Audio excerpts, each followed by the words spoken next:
Hello दोस्तों, स्वागत है आप लोग का आपका अपने YouTube चैनल शिक्षा सर्कल 2.0 में। दोस्तों हम लोग क्लास 10 के मैथमेटिक्स का पहला चैप्टर वास्तविक संख्या अर्थात रियल नंबर का आज का दूसरा क्लास है। और पहले क्लास में हम लोग प्राकृत संख्या, पूर्ण संख्या, सम संख्या, विषम संख्या, इन सारे संख्याओं के परिभाषा, उदाहरण और इनकी उत्पत्ति को जाने, कैसे इनकी उत्पत्ति हुआ। और फ्रेंड्स, हम लोग जो तैयारी कर रहे हैं बोर्ड एग्जाम 2023 के लिए तैयारी कर रहे हैं, जिसमें हम लोग को 450 पार और स्पेशल मैथ और साइंस में आप लोगों को 90% प्लस मार्क्स आना चाहिए, आप सबों को आना चाहिए। तो फ्रेंड्स, आज से ही लग जाइए मेरे साथ और प्रत्येक वीडियो को देखते रहिएगा। अगर चैनल को सब्सक्राइब नहीं किए होंगे ना, तो चैनल को सब्सक्राइब कर लीजिए और बेल आइकन को ऑल पर प्रेस कर लीजिएगा, ताकि आपको प्रत्येक वीडियो का नोटिफिकेशन मिलता रहे, आप एक भी वीडियो को मिस नहीं करिए। तो चलिए हम लोग दूसरे क्लास की शुरुआत कर रहे हैं और यहाँ पर हम लोग शुरू करेंगे अभाज्य संख्या से। भाई, अभाज्य संख्या होता क्या है? पेपर में प्रत्येक साल इसका प्रश्न आते रहता है कि चुनने के लिए कि इनमें कौन अभाज्य संख्या है। तो हम लोग आज के बाद से तो आप भूलेगा ही नहीं भाई कि अभाज्य संख्या हमको नहीं आता है, बिल्कुल आता है भाई। चल शुरुआत कर, कैसे करते हैं शुरुआत, देखिए। अभाज्य संख्या होता क्या है? अभाज्य संख्या यानी एक को छोड़कर, हम जो भी बात करेंगे एक को छोड़कर, यानी एक से बड़ी वह प्राकृत संख्या, एक से बड़ी वह प्राकृत संख्या जो एक या स्वयं से विभाजित हो, किसी अन्य संख्या से, किसी दूसरी संख्या यानी तीसरी संख्या से विभाजित न हो, उसे क्या कहते हैं? अभाज्य संख्या। यानी एक से बड़ी वह प्राकृत संख्या जो एक या स्वयं को छोड़कर किसी अन्य संख्या से विभाजित न हो, उसे क्या कहते हैं? अभाज्य संख्या कहते हैं। एक और परिभाषा है कि एक से बड़ी वह प्राकृत संख्या जिसका केवल दो ही अपवर्तक यानी फैक्टर हो, उसे क्या कहते हैं? अभाज्य संख्या कहते हैं। चलो भाई बताते हैं, एक को क्यों नहीं लेते हैं? तो एक को आप तोड़ोगे भाई तो एक का गुणनखंड एक और एक ही आएगा, तो दो अलग अलग गुणनखंड नहीं ना आया, तो इसको छोड़ दो। यानी एक को हम छोड़िए ना, परिभाषा में हम बोल दिए हैं कि एक से बड़ी, यानी एक को छोड़कर, तो एक को भूल जाइए। चलिए दो को देखिए, दो को अगर आप कटाइएगा तो दो एक से विभाजित होगा, नहीं तो दो से होगा। क्या दो के, एक और दो के अलावा किसी अन्य संख्या से कटेगा? नहीं कटेगा। लेकिन तीन को देखिए, तीन को देखिएगा तो एक और तीन के अलावा एक किसी संख्या से कटेगा? नहीं कटेगा। लेकिन यहाँ पर भाई चार को देखोगे तो चार एक से भी कटेगा, चार से कटेगा। परिभाषा कहता है एक या स्वयं को छोड़कर किसी अन्य संख्या से विभाजित न हो। लेकिन देखो तो दो एक और दो से कटा, बाकी से नहीं कटा। तीन एक और तीन से कटा, बाकी से नहीं कटा। लेकिन चार को देखो, एक से कटा, चार से कटा। अब सोचो कि चार और कौन संख्या से कट सकता है? तो बच्चा लोग कहेगा हाँ सर कट सकता है, किससे? दो से। तो देखना भाई, अन्य संख्या से कट गया तो अभाज्य नहीं होगा, अभाज्य नहीं होगा।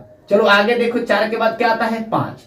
एक से कटेगा, पांच से कटेगा। और क्या एक और पांच के अलावा पांच किसी अन्य से कटेगा? नहीं कटेगा। तो छोड़ दो भाई, क्या होगा? अभाज्य होगा। क्या होगा? अभाज्य होगा। छह को देखो तो छह एक से कटेगा, छह से कटेगा। एक या स्वयं हुआ, लेकिन इसके अलावा ये तीन से भी कट जाएगा, इसके अलावा ये दो से भी कट जाएगा। तो देखो तो एक या स्वयं के अलावा अन्य संख्या से कट गया, या इसका दो से ज्यादा फैक्टर नहीं हो गया, तो ये क्या हो गया? आपका अभाज्य संख्या नहीं हुआ। यानी अभाज्य संख्या वह होता है जो एक या स्वयं से विभाजित हो, उसे अभाज्य संख्या कहते हैं। जैसे में दे दिया गया है 2, 3, 5, यानी जो संख्या आपको दे चुके हैं, यहाँ पर बोर्ड पर लिखे हैं ना 1 से 100 के बीच में, वो आपका क्या है? अभाज्य संख्या। और यहाँ पर बहुत इंपॉर्टेंट नोट है जो आपके कॉम्पिटिटिव एग्जाम में काम आते हैं। 1 से 50 के बीच पूछेगा कितनी अभाज्य संख्या होती है? तो 15। देखो ना यहाँ पर 1 से 50 के बीच यानी 2 से 47 तक कितने अभाज्य संख्या है? तो 50। 50 से 100 के बीच कितने अभाज्य संख्या होती है? तो 10। और 1 और 100 के बीच यानी तक 15 और 10 25, यानी 1 या 100 के बीच कितना होती है? 25 अभाज्य संख्या होती है। तो आई होप आप लोग को समझ में आया होगा चीजें। तो आप लोग इसका स्क्रीनशॉट लीजिए। अब आगे वाला देखते हैं। तो ये बच्चों, हम लोग देखते हैं भाज्य संख्या, रूट संख्या या यौगिक संख्या। एक ही बात है, नाम अलग है, लेकिन तीनों का मतलब क्या है? एक ही है। आप भाज्य संख्या बोलिए या रूट संख्या बोलिए या यौगिक संख्या बोलिए, तीनों का नाम अलग है, लेकिन काम क्या है, एक ही है। तो हम लोग अब जानेंगे भाज्य संख्या किसे कहते हैं। तो कहता है वह प्राकृत संख्या जो एक या स्वयं को छोड़कर किसी अन्य संख्या से विभाजित हो उसे भाज्य संख्या, ऋण संख्या या यौगिक संख्या कहते हैं। बातों को समझिए। इसके पहले वाले परिभाषा में क्या बोला, जो एक या स्वयं के अलावे किसी अन्य संख्या से विभाजित न हो उसे कहते हैं अभाज्य। और जो एक या स्वयं के अलावे किसी अदर संख्या से यानी अन्य संख्या से विभाजित हो उसको बोलते हैं भाज्य। चलिए दोनों को बातों को जोड़िए। यहां पर देखिए 2 और 3, यहां पर 4, 5, 6, इन चीजों को समझते हैं। 2 क्या है, तो देखिए 1 से कटेगा और नहीं तो 2 से कटेगा। 1 और स्वयं, स्वयं माने 2 है तो 2, 3 है तो 3। 1 या स्वयं से कटा, 2 किसी से कटेगा, 1 या 2 के अलावे किसी से नहीं कटेगा, तो ये आपका हो गया अभाज्य। 1 या स्वयं के अलावे किसी अन्य से न कटे तो हो गया अभाज्य।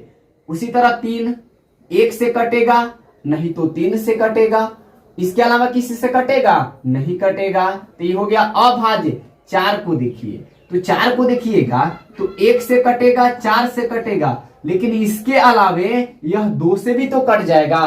तो देखिए जो 1 या स्वयं के अलावे किसी अन्य संख्या से विभाजित हो उसको बोलते हैं भाज्य संख्या। और जो 1 या स्वयं के अलावे किसी दूसरे संख्या से किसी अन्य संख्या से विभाजित न हो उसको बोलते हैं अभाज्य। 5 देखिए, 1 से कटेगा नहीं तो 5 से कटेगा, तो ये हो गया अभाज्य। लेकिन 6 क्या होगा, भाज्य होगा। 1 से कटेगा, 6 से कटेगा, लेकिन 6 तो 2 से भी कटेगा भाई, 3 से कटेगा। लेकिन 7 अभाज्य होगा। का है, 1 से कटेगा नहीं तो 7 से कटेगा, बाकी से नहीं कटने वाला है। लेकिन 8 देख भाई, 1 और 8 के अलावा यह 2 से भी कट जाएगा, यह 4 से भी कट जाएगा। बात समझ में आ रहा है ना। तो जो 1 या यानी जिसका 2 से ज्यादा फैक्टर होना, यानी जिसका 2 से ज्यादा फैक्टर हो, गुणनखंड हो, उसको क्या बोलते हैं, उसको क्या बोलते हैं, यही बोलते हैं भाज्य संख्या। समझ में आ गया होगा। तो यहाँ पर जैसे हम लिख दिए हैं कि 2, 6, 8, 9, 10, 12, 14, 15 भी भाज्य संख्या है। 1 या 15 के अलावा वो 5 से कट जाएगा। बात समझ में आ रहा होगा। तो यहाँ पर एक बहुत इंपॉर्टेंट रिमार्क्स लिख दिए हैं, आपको कॉम्पिटिटिव एग्जाम में परेशान या भविष्य में करेगा, तो हम आज ही इसको क्लीन कर दे रहे हैं। कह रहा है का 1 से 50 के बीच कितनी, आपसे पूछेगा कितनी भाज्य संख्या होती है, तो आप बोलना 34। 50 से 100 के बीच कितनी भाज्य संख्या होती है, 39। और 1 और 100 के बीच, तो 1 और 100 के बीच जोड़ लीजिए, तो दोनों को जोड़िएगा तो क्या आएगा 73, यानी 73 भाज्य संख्याएं होती है। तो आप लोग इसका स्क्रीनशॉट लीजिए। अब देखते हैं हम लोग अगला सहअभाज्य संख्या। तो है फ्रेंड्स, अब देखते हैं हम लोग सहअभाज्य संख्या को प्राइम नंबर क्या होता है। तो कहता है वह प्राकृत संख्या जिसका महत्तम समापवर्तक यानी HCF 1 हो, वह 2 प्राकृत संख्या, यानी कोई 2 प्राकृत संख्या कर लीजिए, कोई आप 2 प्राकृत संख्या लीजिए, अगर दोनों का HCF यानी महत्तम समापवर्तक 1 आता है, यानी मौसा क्या आता है, 1 आता है, तो वह दोनों क्या हो जाएगा, सहअभाज्य हो जाएगा।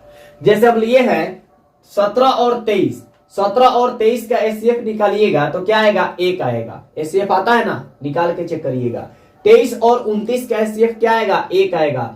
8 और 27 का, 5 और 7 का, 2, 3 का, यानी कोई भी 2 ऐसा भाज्य संख्या लीजिए जिसका HCF क्या आवे, 1 आता है, वह क्या कहलाता है, सहअभाज्य संख्या। तो फ्रेंड्स आप लोग इसका स्क्रीनशॉट लीजिए। और फ्रेंड्स हम लोग इसके अगले वाले वीडियो में देखेंगे परिमेय संख्या और अपरिमेय संख्या, क्योंकि उस पर थोड़ा लंबा वीडियो बनेगा।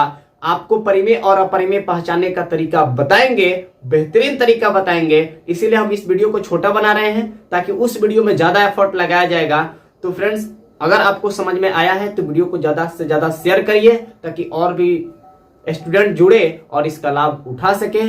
तो फ्रेंड्स मिलते हैं अगले वीडियो में। आज के लिए इतना ही। जय हिंद।